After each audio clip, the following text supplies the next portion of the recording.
RCR presenta Golpe a Golpe.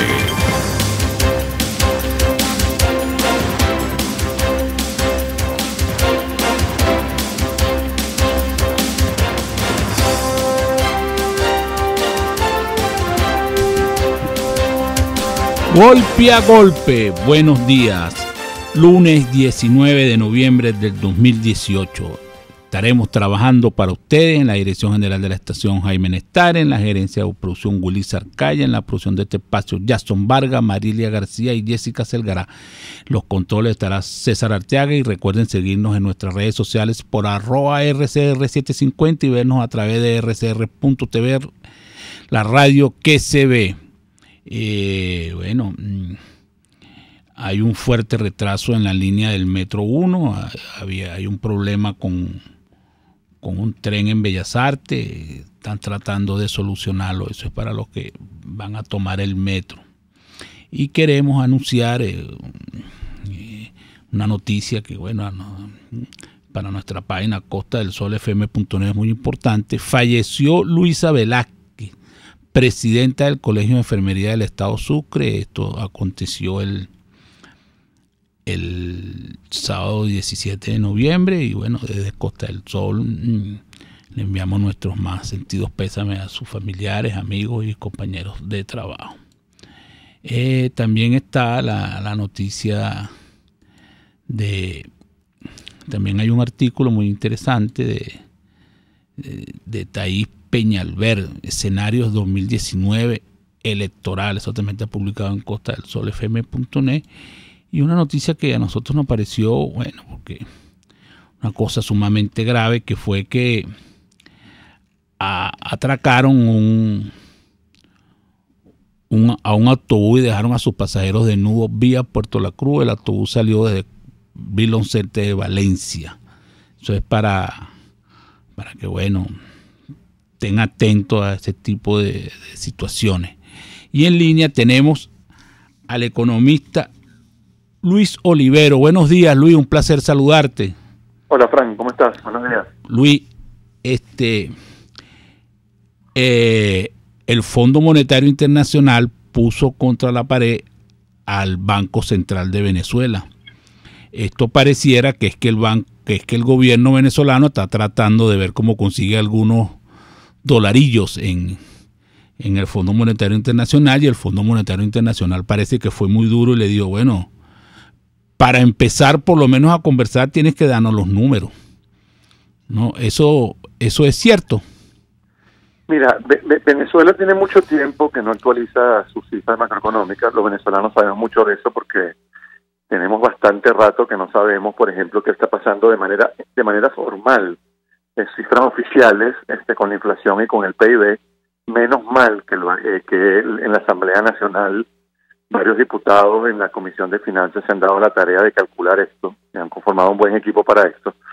Pero ciertamente es lo que tú dices, el Fondo Monetario amenazó al gobierno venezolano con sacarlos si no actualizaban las cifras. Aquí la gran pregunta que uno se hace es ¿qué cifras vamos a ver por parte del gobierno venezolano en el Fondo Monetario? ¿Las cifras reales o unas cifras maquilladas para salir del paso y para tratar de no mostrarle al mundo de manera oficial o con cifras de ello lo que está ocurriendo? Yo estoy convencido que no le van a decir la verdad al Fondo Monetario, a pesar de que los venezolanos sabemos muy bien lo que está pasando en materia hiperinflacionaria y en materia de recesión. Pero más allá de eso, lo que te dice es que este es un gobierno que trata de esconderle las cifras a la gente para que la gente no sienta que estamos atravesando una crisis económica muy grave. Y desde todo punto de vista eso es estúpido. ¿Cómo le va a decir, cómo creen ellos que no mostrando las cifras la gente no va a sentir la crisis? ¿Cómo le vas a decir tú a la gente que va todos los días al mercado que no hay una hiperinflación que se está comiendo sus salarios?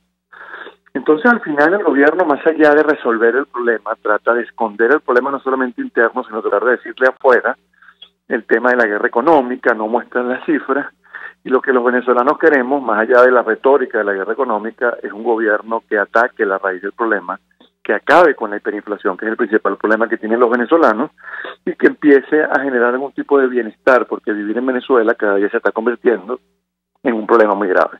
Ahora, Luis, todo eso que tú dices, lo que lo lleva a concluir a uno es que estamos en una anomia. Porque fíjate tú, no solo que el gobierno miente, sino que dice cosas estrambóticas. El gobierno en estos días dijo que iba a construir 700,000 viviendas el año que viene. Bueno, tú dices, bueno, y esos son un promedio de 2,000 viviendas diarias. Tú dices, bueno, pero, o sea, ¿qué es esto? Mira, Fran, a nosotros nos han vendido la idea de que somos un país petrolero, un país potencia del todo punto de vista, y que la región nos tiene envidia por el modelo económico que tenemos, ¿no? Y cuando tú analizas desde Venezuela hasta Argentina, cuando analizas toda América del Sur, no vamos a ir más arriba porque es peor, pero si tú solamente analizas lo que está pasando en América del Sur, te das cuenta que Venezuela se está convirtiendo en la Haití de América del Sur, en la Zimbabue de América del Sur, en el Sudán de América del Sur.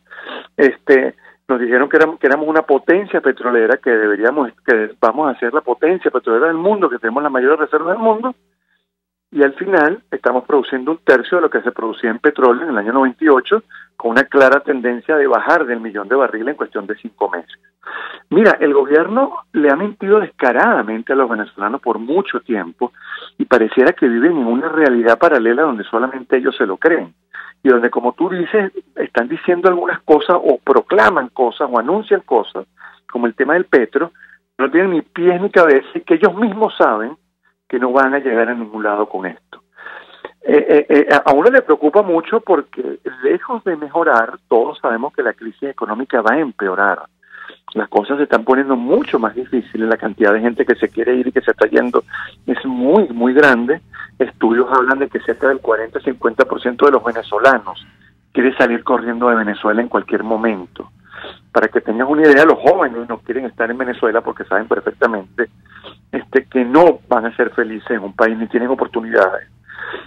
Y todo este caldo de cultivo hace que el gobierno no cambie, no rectifique, sino muy por el contrario, siga haciendo las cosas mal. Ahora, llama mucho la atención eso del desorden, porque fíjate tú, el gobernador del Zulia llega y hace una especie de expropiaciones de los mataderos allá en el Zulia, y entonces se presenta un conflicto con los ganaderos, con los dueños de los mataderos, y él termina decidiendo que él va a comprar la carne en canal a 180 bolívares. Y el gobierno la tiene regulada a 90, y dice, bueno, pero ¿y para dónde va esto? ¿Ah? Bueno, tú te ríes, pero sí, ¿para dónde va esto? Lamentablemente lo que estamos viendo estamos en pleno desarrollo de un estado fallido, donde unos gobernadores le dicen a los productores de carne de sus estados, me tienes que dar a mí el 30% de tu producción. Y en el camino, entre las alcabalas y los regalos que tienes que hacer para llegar a Caracas, se te va a ir otro 30%. Al final el productor que dice, así yo no produzco, y entonces, porque no me da, porque voy a producir a pérdida, y el gobierno los acusa de guerra económica. Luego tienes a un gobernador que le dice a sus productores, te lo voy a comprar el doble a lo que dijo el gobierno que deberías vender la carne. Mira, la probabilidad de que no haya carne en Venezuela en el corto plazo es altísima si el gobierno sigue con esos planes. Lo vivimos con las cementeras, lo vivimos con las cafeteras, lo hemos vivido en cada sector económico donde el gobierno ha aumentado su participación. Este es el caso del petróleo. El gobierno cambió las reglas del juego en el año 2008-2009, y además de tratar de obsesionarse por destruir la industria petrolera, tenemos la industria petrolera y la producción petrolera que tenemos hoy en día, donde además tampoco tenemos gasolina, porque en Caracas estamos más o menos bien en gasolina, pues en el interior están viviendo una situación bien dramática. Y pareciera que el gobierno eso no lo escarmenta, no lo llega a pensar, como que yo me estoy equivocando, como que yo estoy haciendo la cosa mal, sino que no, voy a seguir haciendo eso, aunque las consecuencias van a ser las de siempre. Mira, pareciera que al gobierno la crisis económica le gusta, pareciera que está feliz con la hiperinflación, pareciera que está muy contento con lo que estamos viviendo, porque desde el punto de vista político no tiene ningún costo. El gobierno pareciera que está tranquilo y que está feliz, mientras la oposición pareciera que está en una guerra entre ellos mismos, sin darse cuenta que el enemigo no son ellos mismos, sino es el gobierno. Entonces, en conclusión, mira, es una situación bien, pero que bien delicada. Venezuela va a ser un estado fallido sin lugar a dudas, Y por eso es que uno dice que la comparación ya no puede ser Cuba, la comparación de Venezuela tiene que ser Zimbabue, Sudán, uno de esos países que vive unas situaciones o unos momentos difíciles y que se van a poner peores. Eso que tú dices es muy acertado, porque lo que está ocurriendo con el gas licuado de petróleo, producto de la falta de producción de la refinería, es evidente. La gente está usando leña para cocinar. O sea, bueno, y obvio, eso genera problemas de deforestación, por ejemplo. Sí, ¿no? Y los vivió. Y de alimentación, porque imagínate, no hay capacidad para terminar la gente comiéndose las cosas prácticamente crudas. Claro, porque exacto, tiene un problema de salud, pero además tiene un problema de que la gente no come. Se nos cayó la llamada y estábamos conversando con Luis Olivero, economista, y estábamos planteando la situación del gas licuado de petróleo, que es el de la refinería, que es el que se produce en la refinería, y él estaba diciendo que ya él empieza a ver que eso tiene un fuerte peso sobre la deforestación de algunas áreas del país. Por ejemplo, en los Andes es muy impactante la situación del gas, ¿no? O sea, es sumamente compleja la situación del gas.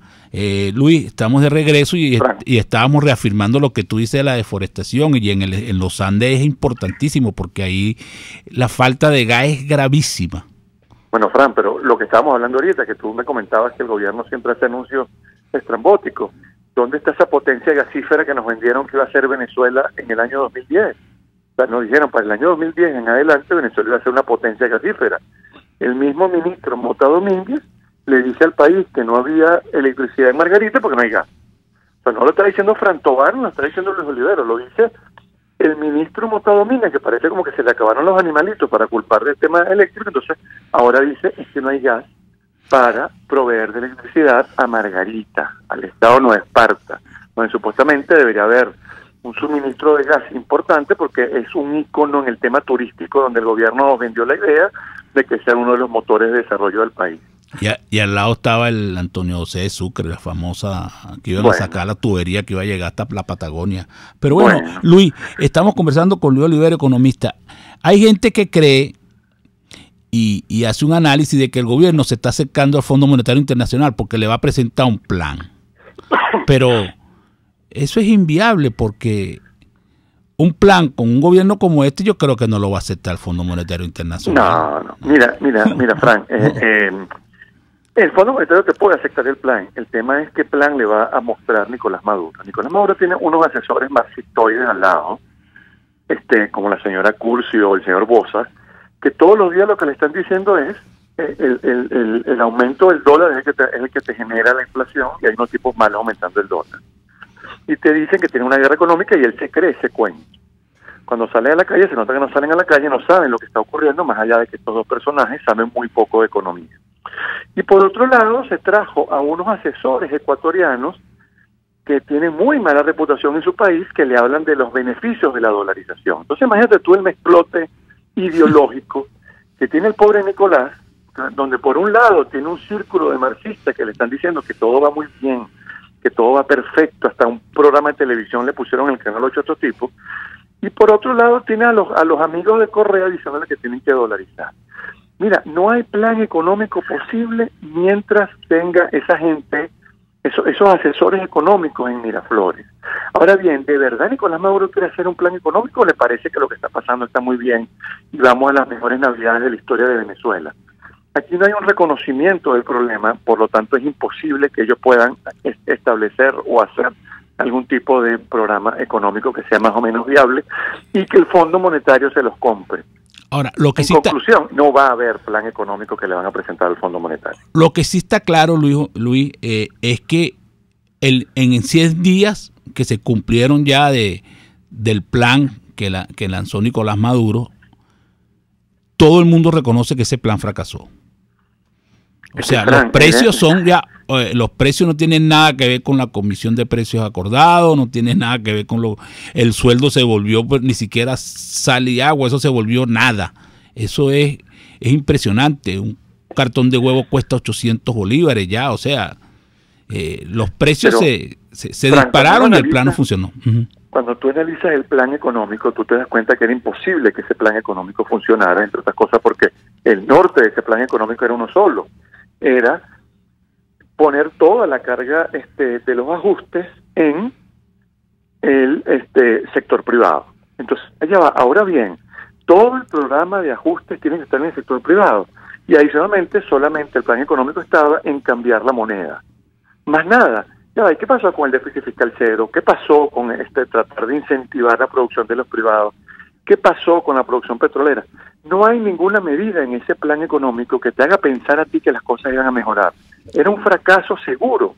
Y eso lo que te lleva a pensar a ti es que esas son las ideas de programa económico de Nicolás Maduro. Y que por lo tanto no va a haber programa económico sostenible y viable mientras no haya un cambio político en Venezuela. Porque ya suficiente tiempo ha tenido Nicolás Maduro para darse cuenta de que la economía no está funcionando, que su política económica es errada y que tiene que haber un cambio importante. Y no ocurre. Y en el camino, más gente está pobre, más gente se está muriendo por falta de medicina, más gente está comiendo mal, más personas se quieren ir del país. Pareciera que esas señales no lo alarman, muy por el contrario, le hacen sentir que las cosas las están haciendo bien. Ajá. Luis, el 1 de diciembre se acaba el subsidio que otorgó el gobierno a algunas empresas que lo aceptaron, que era pagarle los salarios a los trabajadores. Eso significa un incremento de la inflación descomunal a partir del 1 de diciembre, porque hay mucha gente que va a pasar todos esos costos a los productos, tiendas afines y conexos que sí aceptaron el subsidio. Mira, esta semana es importante para ver eso, porque mucha gente se habla de que el gobierno va a seguir y va a hablar de 3 meses más de subsidio, eso se habla de manera informal. Y también hay que esperar porque viene el aumento del salario mínimo. El gobierno es un rumor muy fuerte de que viene. ¿Cuánto va a ser? Puede ser 3 veces, 4 veces, 5 veces. Va a ser un aumento importante. Ese salario mínimo que en agosto representaba mucha plata y que mucha gente decía, wow, ¿cómo vamos a pagar esto? En una economía hiperinflacionaria como la de Venezuela, el salario mínimo que tú fijes y que no lo ajustes de manera importante, casi que semanalmente, está condenado a convertirse en sal y agua. Aquí el problema no es fijar el salario mínimo, aquí el problema es atacar la hiperinflación, es acabar con la hiperinflación. Vamos a ver, esta semana va a ser importante en ese tema de anuncios en materia económica. Hay que prestar mucha atención con el tema del salario mínimo. Yo creo que una de las recomendaciones que yo le hacía a muchos amigos empresarios es saquen sus cuentas bien, porque aunque el salario mínimo, el que esté fijando el gobierno, puede representar en ese momento un monto importante, la hiperinflación se va a comer ese salario mínimo y por lo tanto su estructura de costos al comienzo puede representar algo importante, la hiperinflación va a hacer que se diluya en el tiempo. Ajá, Luis, y también hay algo que últimamente nadie comenta, que bueno, yo insisto, yo soy uno de los que siempre insiste sobre ese tema, pero pareciera que a nadie le interesa, oye, ¿qué es lo del regalo de la gasolina, Luis? O sea, eso es ya es una cosa, ya yo no digo ni qué es lo que tera, ya yo no sé ni qué nombre ponerle a esa cosa, ¿ah? O sea, regalada. Yo ayer había un carro, una especie de Ferrari, le dio 5 bolívares al muchacho que le llenó el tanque de gasolina. Y yo, bueno, ¿qué es esto? Mira, sí, lo de la gasolina, y lo hemos hablado muchas veces, y lo hablábamos cuando estaba Fausto, es tal vez una de las faltas de respeto más grandes que se le ha hecho a esta economía, ¿no? Y ojo, Fran, hay que tener presente que pues, hay una parte importante de la población venezolana que cree que es un derecho que tiene el que le vendan la gasolina regalada, ¿no? O que se la regalen, que él dice la vendan, que se la regalen. Yo creo que si queremos un mejor país, tenemos que pagar por la gasolina que estamos consumiendo, porque adicionalmente producir gasolina cuesta plata, y más aún en un país como Venezuela, que ya no solamente se produce para el mercado interno, sino que ahora se importa gasolina y el gobierno paga, el Estado venezolano paga gasolina a precios internacionales para regalársela a los venezolanos. Mira, aquí hay varios temas, ¿no? El primero es, pareciera que el gobierno tuvo problemas logísticos para el cobro de la gasolina. Cuando se hicieron las pruebas, parecieran que las pruebas de cobro, cuando se estaba cobrando en los ensayos, no salió bien. Lo otro, yo desde todo punto de vista, para mí es inexplicable que el gobierno no haya aumentado el precio de la gasolina, teniendo el problema fiscal que tiene. Y hay que tener en cuenta algo. El precio de la gasolina actual en Venezuela es hiperinflacionario, porque el regalarle la gasolina al gobierno le implica llamar al Banco Central de Venezuela para que financie la operación de PDVSA. Y ese financiamiento monetario en la operación de PDVSA genera inflación y por lo tanto la hiperinflación que tenemos ahorita. Que aumente la gasolina es una buena noticia económica, porque además aparte es lo sano, es lo normal. En todas partes del mundo uno paga un monto importante por la gasolina. En Venezuela pareciera que eso no se ha entendido. Yo entiendo el tema de la pobreza, entiendo el tema de los ingresos, pero hay que ir hacia un esquema en el cual los venezolanos empecemos a pagar. Y ahí es donde entra el análisis que tú hacías al principio. Bueno, si no tienes refinería para producir gasolina, tienes que traerla, por lo menos importada. Sí. O sea, que la pagas dos veces. La pagas porque tienes que comprarla y después la pagas porque tienes que regalarla. Frank, y porque estás utilizando divisas que te hacen falta a ti para importar alimentos y medicina, estás utilizando estas divisas para traer gasolina. Y aquí volvemos al tema de la indolencia. ¿Qué pasó en la industria petrolera en Venezuela? Que ahora ni gasolina podemos producir para el mercado interno. Esta es la situación que vive el sector petrolero en Venezuela, es una situación sin precedentes. Es una destrucción estructural de la industria petrolera y pareciera que no para, al contrario. La tendencia indica no solamente que vamos a estar por debajo del 1.000.000 de barriles de producción en muy corto plazo, es que las exportaciones prácticamente se van a acabar las exportaciones petroleras en Venezuela. La entrada de divisas en Venezuela, que mayoritariamente era por ingresos petroleros, eso está condenado a desaparecer.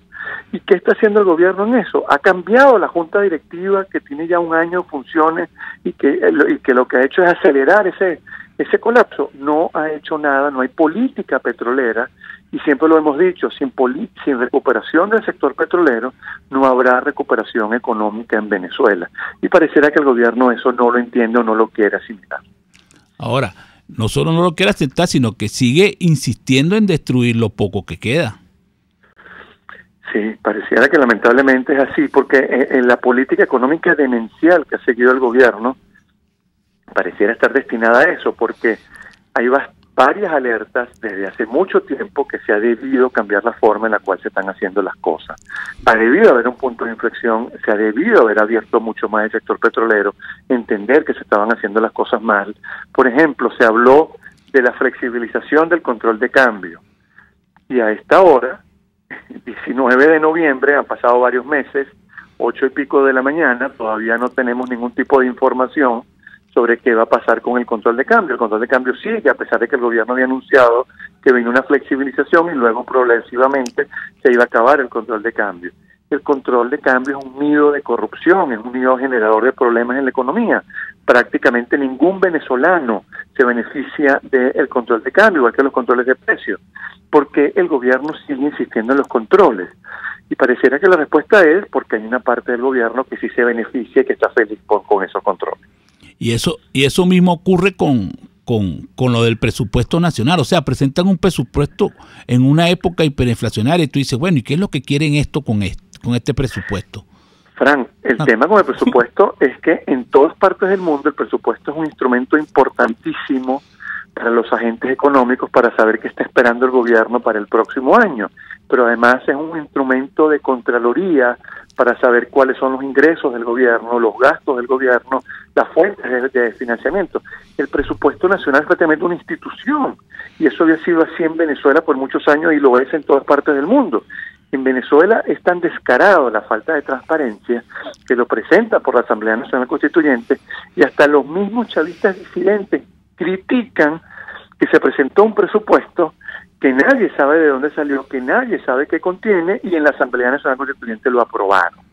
Mira, eso lo que te dice es que una de las grandes falencias que tiene Venezuela, que hay en Venezuela, es la institucionalidad, la baja calidad de las instituciones en Venezuela. Ese presupuesto nacional tuvo que haber sido discutido, tuvo que haber sido mostrado a todo el país para saber qué es lo que está ocurriendo, qué está esperando el gobierno, y pasa por debajo de la mesa adrede por parte del gobierno porque no quiere que la gente se entere de qué están pensando ellos para el año que viene en materia económica. Luis, y reforzando lo que tú dices, estamos conversando con Luis Olivero, economista, reforzando lo que tú dices, ahí a mí me mandaron una sentencia del Tribunal Supremo de Justicia donde mandan indexar unos salarios de una señora que ganó un caso Y en la sentencia el Tribunal Supremo de Justicia coloca, en vista de que el Banco Central de Venezuela no da cifras del índice de precio al consumidor de Caracas, usted vaya y pregúntele al Ministerio de Finanzas a ver qué cifra le da y usted le pone esa, pues, como para indexar. Y dice, bueno, pero como tú dices, la institucionalidad está destrozada, pues. Pero mira, la falta de información por parte del Banco Central, por lo menos en materia de inflación, le genera problemas al sector privado en Venezuela. Porque, por ejemplo, si tú quieres fijar o quieres establecer algún tipo de contrato o algún tipo de arrendamiento, la única manera que tú lo tienes que hacer entonces es en divisas, porque no te puedes guiar por la tabla de inflación del Banco Central porque no existe. Ajá. Luis, tenemos que ir a publicidad y cuando regresemos queremos conversar contigo lo del dólar. Ok.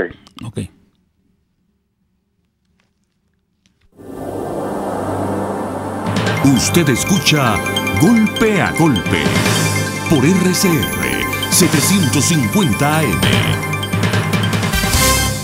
Puedes seguirnos en nuestras redes sociales.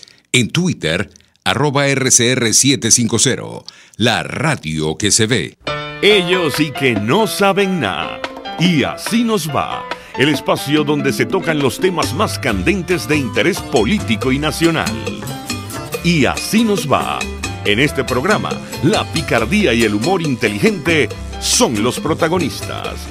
Pura cabilla. Lara y Hernández descosen y revelan los secretos más oscuros del acontecer político. Y así nos va, de lunes a viernes a las 4 de la tarde, por RCR 750 AM. Una crónica de la actualidad. Golpe a golpe.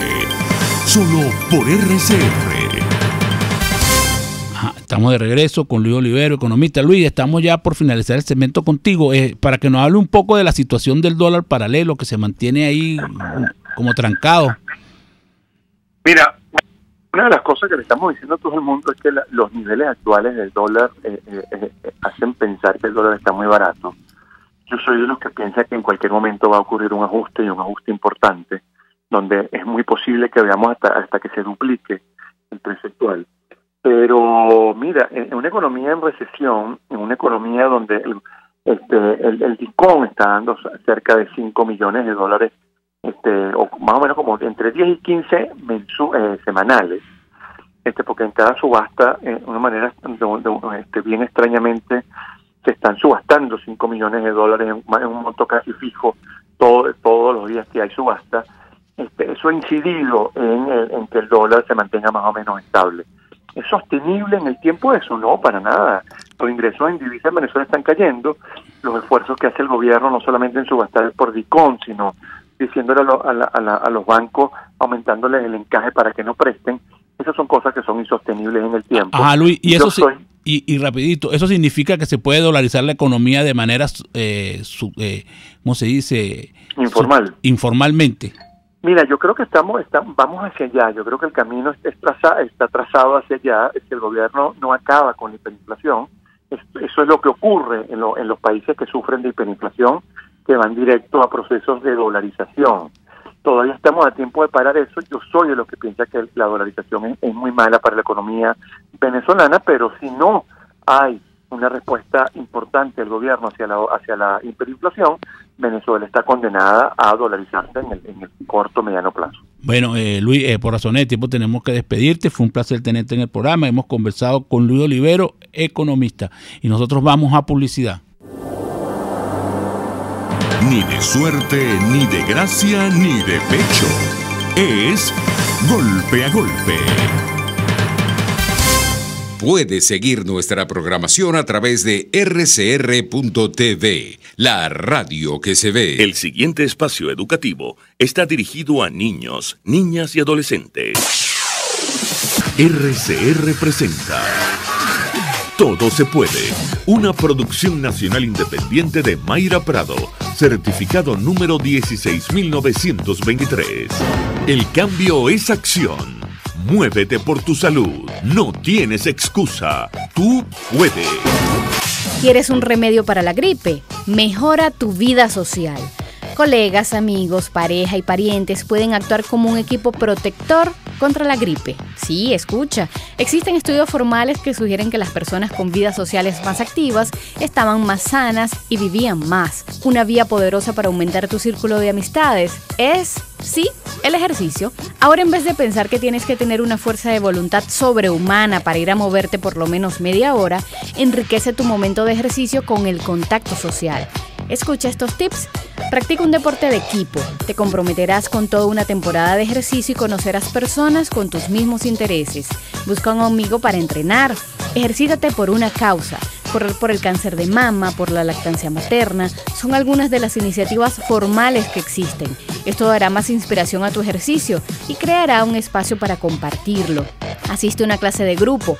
Tendrás dudas que aclarar con el instructor, ejercicios para hacer en parejas o en grupos que fomentarán la interacción social. ¿Ya tienes tu grupo de ejercicio? Cuéntanos tu experiencia por @MairaPradoL. Ampliar tu círculo social te inducirá a un estado de bienestar que hace a tu sistema inmunológico más fuerte, evitando alteraciones de salud como la gripe. ¿Qué esperas? Todo se puede. RCR presentó Todo se puede con Mayra Prado. Síguela por Twitter, @todosepuede.net. Una producción nacional independiente de Mayra Prado, certificado número 16923. En Global Therap, Centro de Rehabilitación Física, aplicamos tratamientos personalizados para todas las edades con equipos de última tecnología que te aseguran una rápida recuperación. Atendemos esguinces, fracturas, lesiones deportivas, desgarros musculares y lesiones de rodilla. Búscanos en el Centro Comercial Multiplaza Paraíso, nivel empresarial 2. Teléfono 0212-461-9370. Global Therap y despídete del dolor. RCR 750 AM. Porque lo bueno une.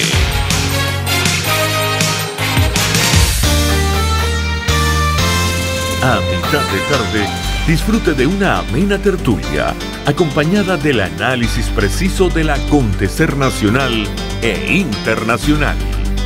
La Linterna, con Diego Bautista Urbaneta. Relájese al son de buena música, participe y forme parte de este espacio. La Linterna, de lunes a viernes, a partir de las 2 de la tarde, por RCR 750 AM.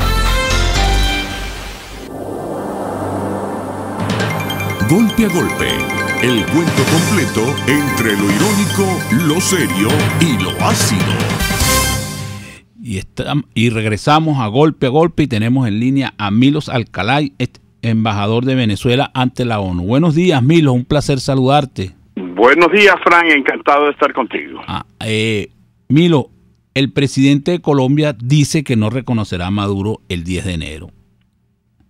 ¿Eso qué significa para Venezuela?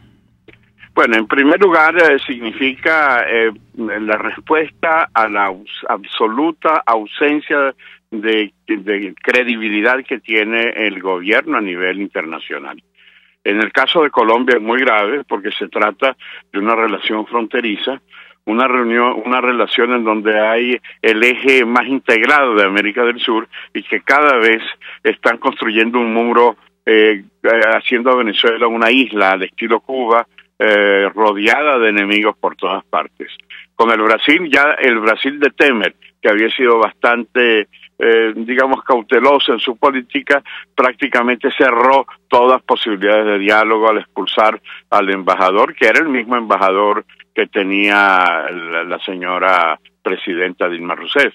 Con Guyana, bueno, tenemos toda la situación fronteriza, pero además el drama de venezolanos refugiados que van a Georgetown para protegerse. Con las Islas Antillanas lo mismo, es decir, un país aislado. Pero además, esa decisión de Colombia es como la crónica de una decisión internacional anunciada. Hasta su aliado, el ministro de Relaciones Exteriores del gobierno de España, en Luxemburgo señaló que su legitimidad duraba hasta el 10 de enero. el 10 de enero en base a una resolución de la Unión Europea, en base a una resolución del Grupo de Lima, o sea, prácticamente de la mayoría de los países importantes de la OEA. Y el gobierno sigue en una línea absolutamente aislada de la realidad, en vez de prepararse ya lo que a todas luces debería ser un gobierno ilegítimo, no puede mantenerse, y buscar la transición para poder hacer la reconstrucción de un país colapsado. El gobierno no quiere darse cuenta porque quiere permanecer a pesar del colapso que es visto y que ya no solamente afecta a los venezolanos, sino que afecta a vecinos como Colombia, en donde la cantidad de más de 1 millón de venezolanos refugiados está afectando la misma estructura de ese país y de muchos otros. Milo, hubo una cumbre en Guatemala, la 26ª cumbre iberoamericana. Y aquí pasó por debajo de la mesa, nunca se habló de eso, nunca se comentó. El ministro de Relaciones Exteriores estuvo ahí, dijo 2 o 3 cosas, pero esa cumbre murió, esa cumbre que era tan importante en otros tiempos, feneció. ¿Cuál es tu opinión sobre esta cumbre que acaba de ocurrir iberoamericana? Yo te diría que parte de la destrucción, porque para eso han sido muy buenos el gobierno de Maduro, el de Chávez y los del ALBA, de destruir las instituciones. Las instituciones no mueren a pesar de que tratan de aplastarlas. Eso quiso hacer con la OEA, y la OEA no murió, sino que hoy se ha fortalecido con un secretario general absolutamente apegado a los principios. Eso quisieron hacer los del ALBA con Mercosur para aplastarlo, y Mercosur resurge ahora como una esperanza del mercado común del sur. Lo mismo con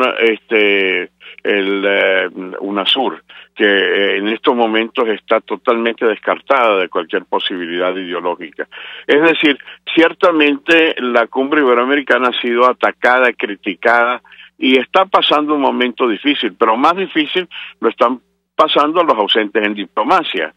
El hecho de que una cumbre no vaya a Maduro refleja el temor de que reciba las críticas de los países democráticos de Iberoamérica. Y más que es cierto lo que dices tú, se ha debilitado, yo te diría 2 cosas. Una, más debilitado el que está ausente, en este caso Ortega y Maduro. Y en segundo lugar, son instituciones que una vez que la democratización de Iberoamérica se dé, volverá a tener una fuerza como la tuvo en el pasado. Otro tema que está como olvidado en el país, Milo, para saber si tú conoces algo de lo que está ocurriendo en esa materia, es lo relacionado con la Guyana Esequiba. O sea, ya no se habla más de eso, ya no se dice más nada. Eso está en la Corte Internacional de La Haya. ¿Qué se está haciendo? Que hay comisiones, hay reuniones aquí en el país. O sea, o eso está ahí otra vez como lo viejo tiempo, que sea lo que Dios quiera. Sí, lamentablemente este gobierno ha tenido una política absolutamente pendular, yo diría entreguista en el tema del Esequibo. Los errores o los horrores que ha cometido alejan la posibilidad de que Venezuela recupere un territorio que nos corresponde de conformidad con la historia y con todos los procedimientos que la diplomacia de la época democrática había realizado. El hecho es quizás la posición dubitativa. El presidente de Guyana está operándose en Cuba, y Cuba ha tenido siempre históricamente unos vínculos muy especiales con Guyana. ¿Acaso esa es la razón por la cual la timidez del gobierno pro cubano de Venezuela no ha actuado? Lo cierto es que aquí no sabemos que si hay comisiones, si hay reuniones, cuál es la estrategia del gobierno, cuando ese era un tema que era una diplomacia de Estado, que todos los sectores conocían cuáles eran los pasos fronterizos. Con este gobierno tú no sabes. Mientras tanto, los guyaneses siguen trabajando, están haciendo su trabajo a nivel de la Corte Internacional de La Haya, están haciendo su trabajo a nivel de los países del Caribe, están moviéndose. Y nosotros, como dices tú, no sabemos porque un día están en una línea, otro día están en otra línea, aceptan la facilitación del secretario general, aceptan que a partir del año 2018 irían a la Corte, después niegan el papel de la Corte. Es decir, no hay una política ni firme ni transparente, por lo cual no sabemos qué es lo que están, como el resto de temas. Es un gobierno absolutamente oscilante, sin una visión, y eso es muy grave en materia fronteriza.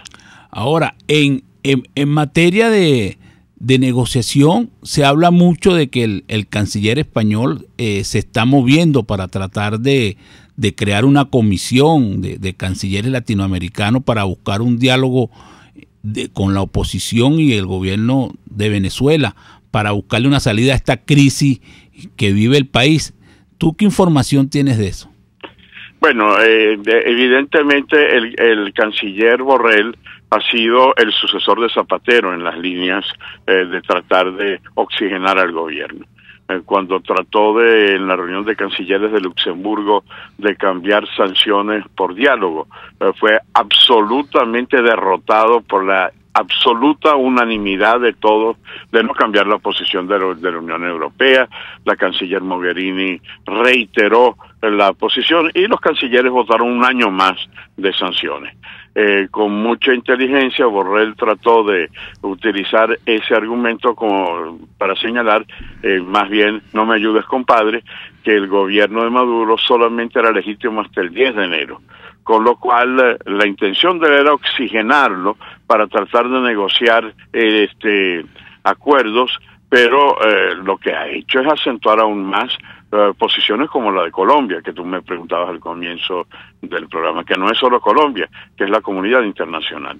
De manera que es evidente que el canciller buscará realizarlo, pero la Unión Europea lo que había propuesto es un grupo de contacto que ciertamente será compartido con los países de la OEA. Va a haber una reunión próximamente de la OEA y la Unión Europea, y esa bola de nieve irá creciendo, al igual que en la cumbre iberoamericana también se vio con profunda preocupación el tema de ese masivo éxodo de venezolanos que van fuera de las fronteras.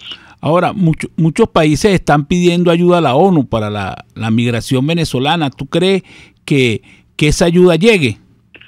Sí llega. Ya hay mecanismos del Alto Comisionado de Naciones Unidas para los Refugiados, la posición de la Organización Internacional de Migraciones, la posición de organismos de la ONU, la posición inclusive de organizaciones no gubernamentales, como es el caso de Caritas International, las conferencias episcopales. Es decir, el drama que ha ocasionado Venezuela fuera de las fronteras, porque esta última ola es de gente pobre que busca comida, que busca medicina, que busca abrigo, y en los presupuestos ordinarios de países vecinos, Colombia, Brasil, Ecuador, Perú, los recursos que en una primera instancia eran de solidaridad con los venezolanos, en estos momentos necesitan ayuda internacional.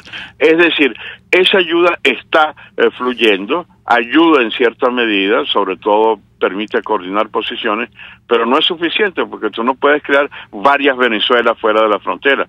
La Venezuela en Colombia, la Venezuela en Ecuador, la Venezuela en Chile, la Venezuela en Miami. Venezuela tiene que ser Venezuela aquí, y la solución es que este gobierno entienda que no pudo durante 20 años dar una respuesta a los problemas económicos, políticos y sociales, y los venezolanos tienen que regresar, no en un avión de Conviasa, en donde vienen 98 pasajeros, sino donde los millones de venezolanos regresen y sea nuestro país un país de oportunidades, de brazos abiertos para los mismos venezolanos. Estamos conversando con Milos Alcalá, embajador de Venezuela ante la ONU. Muchos venezolanos, Milos, se preguntan cómo se ejecuta ese anuncio de parte de los gobiernos que no van a reconocer a Maduro el 10 de enero. O sea, ¿cómo se lleva eso en concreto? ¿Cómo se ejecuta eso? ¿Se retiran los embajadores? ¿Se rompen relaciones? ¿Se rompen relaciones comerciales? ¿Se rompen todo tipo de encuentros diplomáticos? ¿O eso tiene varias fases? Sí, en estos momentos hay, como tú bien señalabas, hay una serie de conversaciones, hay una serie de intercambios, porque lo importante es que tanto en Europa como en América Latina lo que se acuerda es tener una posición común. Y es evidente que hay posiciones distintas.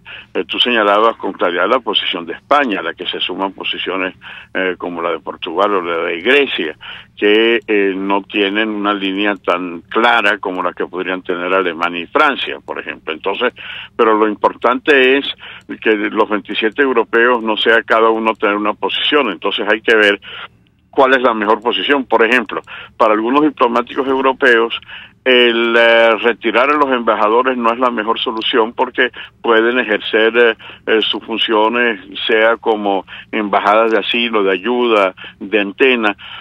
Para otros es la posición al estilo del presidente de Colombia. Para otros hay que ver cuál será la posición de Bolsonaro a partir del 1 de enero, pero lo que todos coinciden es que debe haber una posición común. Y esa posición común, como te decía, en este momento hay diversas posiciones, pero se irán acercando, porque el drama venezolano es un drama que tiene que ser resuelto de una manera coordinada, tal como se ha coordinado el tema de los refugiados, tal como se ha coordinado el tema de la ayuda a los países que sí la aceptan, no es el caso de Venezuela, y en estos momentos las cancillerías de Europa, de América Latina y de otras regiones del mundo están buscando cuál va a ser la posición del 10 de enero. Es evidente que una posición más clara y contundente a nivel de Venezuela, de la oposición venezolana y de aquellos que eran chavistas pero que han roto con el madurismo, si tuviéramos una posición unida también y clara qué hacer el 5 de enero y el 10 de enero. Milo, sí. Pero de eso queremos conversar cuando regresemos de publicidad. Queremos saber cuál crees tú que debe ser la posición de la oposición con respecto al 10 de enero desde el punto de vista internacional. Estamos conversando con Milos Alcalay, ex embajador de Venezuela ante la ONU. Usted escucha Golpe a Golpe por RCR 750 AM. Sintonícenos a través de Periscope, @RCR750, la radio que se ve. ¿Buscas cauchos para tu carro, camioneta, picoto o camión? Acércate a la Cauchera Fran Luis, donde tienen el que buscas al mejor precio y con insuperables promociones. Cauchera Fran Luis al final de la Avenida Baral, pasando la estación de servicio, teléfono 0212-481-1752. Cauchera Fran Luis, tu mejor opción. En RCR somos vanguardia. Toda la programación de tu RCR también la puedes seguir a través de la internet. Audio y video en tiempo real. Noticias y mucho más. No te pierdas ni un segundo de nuestra programación. No hay excusa ni cadena que valga para que dejes de escucharnos. Ingresa a rcr.tv, la radio que se ve.